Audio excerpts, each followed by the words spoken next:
नमः शिवाय, जय भोलेनाथ। आप सभी लोगों का मेरे चैनल में स्वागत है। इस वीडियो में बात करूंगी निर्जला एकादशी के बारे में।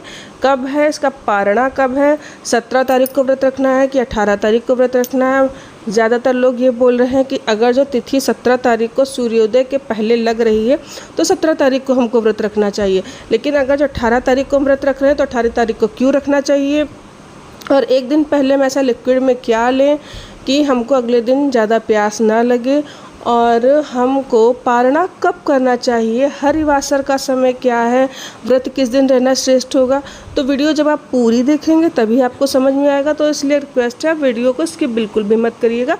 चलिए वीडियो की शुरुआत करते हैं। अगर जो वीडियो अच्छी लगे तो चैनल को सब्सक्राइब करना बिल्कुल भी मत भूलिएगा। एकादशी तिथि की जो शुरुआत हो रही है वो 17 जून दिन सोमवार को सुबह 4:44 पर हो रही है, और इसकी समाप्ति हो रही है 18 जून दिन मंगलवार सुबह 6:25 पर ये समाप्त हो जाएगी। ठीक है, तो ये सूर्योदय से पहले एकादशी तिथि लग रही है, और हालांकि ये दशमी से युक्त एकादशी है। और पहले हम इसके बाद में हम हरिवासर की बात करते हैं। हरिवासर कब है और कब से कब तक रहेगा, फिर मैं आपको इसको डिटेल में समझाऊंगी कि क्यों हमको 18 तारीख को व्रत रहना चाहिए। 18 जून दिन मंगलवार को दोपहर में 12 बजे तक हरिवासर का समय है, और हरिवासर के समाप्त होने के बाद ही व्रत खोला जाता है।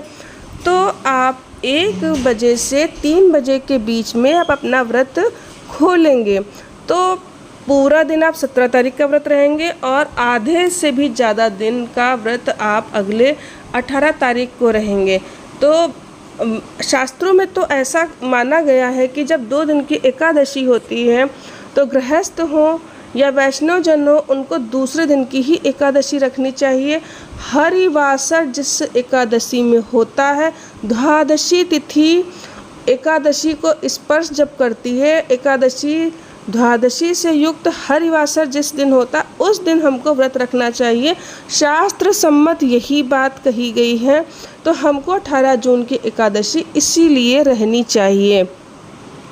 और अब बात करते हैं कि अगर जो हम 18 जून को व्रत रखेंगे तो पारण का समय क्या रहेगा। तो पारण का समय रहेगा 19 जून दिन बुधवार को 5:55 से सुबह 7:30 बजे तक आप इसका पारण कर लीजिएगा।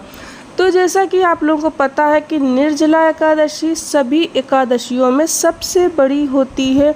साल की 24 एकादशियों में सबसे बड़ी निर्जला एकादशी होती है। तो इस एकादशी का व्रत आपको निर्जल ही रहना चाहिए, बिना जल के ही रहना चाहिए। बहुत ही कठिन ये व्रत होता है, बिना हरि की कृपा के ये व्रत संभव नहीं होता है, उनकी कृपा से ही ये व्रत संभव हो पाता है। इसीलिए जब आप निर्जला एकादशी व्रत करने का सोचें तो भगवान से अवश्य ही आज्ञा मांगिए, संकल्प में बोलिए निर्जला एकादशी का व्रत रहूँगा।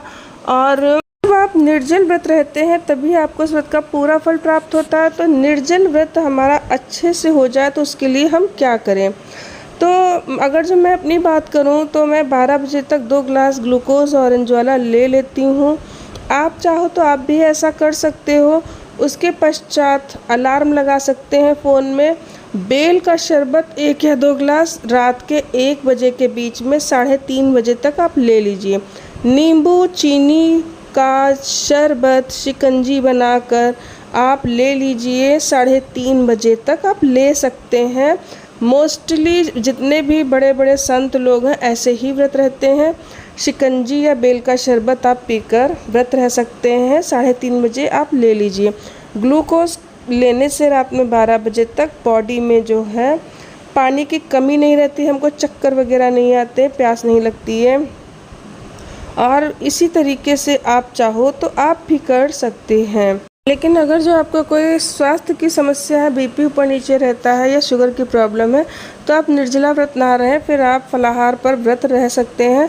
उसका बस ये होता है कि आपको एक एकादशी के व्रत का फल तो अवश्य ही मिलेगा। और अगर जो आप निर्जल व्रत रहते हैं तो आपको साल की 24 एकादशियों का फल मिल जाता है। मान लीजिए आप साल में पूरी 24 एकादशी नहीं रह पाते, निर्जला व्रत रहने से, भीमसेनी पर निर्जला व्रत रहने से साल की 24 एकादशियों का फल मिल जाता है।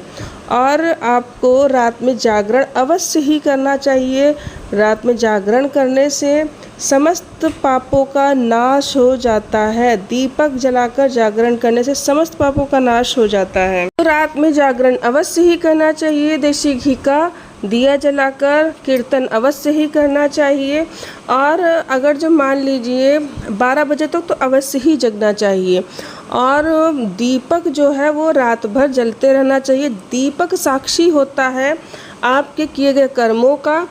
मान लीजिए आप सो जाते हैं रात में, तो आपकी एब्सेंस में, अनुपस्थिति में दीपक जो होता है वो आपकी उपस्थिति को दर्शाता है। इसलिए दिया रात भर अवश्य ही जलाएं और जागरण अवश्य ही करें। अगले दिन किसी ब्राह्मण को भोज करा के व्रत अपना खोलें, क्योंकि ये साल की सबसे बड़ी एकादशी होती है। तो कोशिश करें किसी ब्राह्मण को अवश्य ही खिला दें।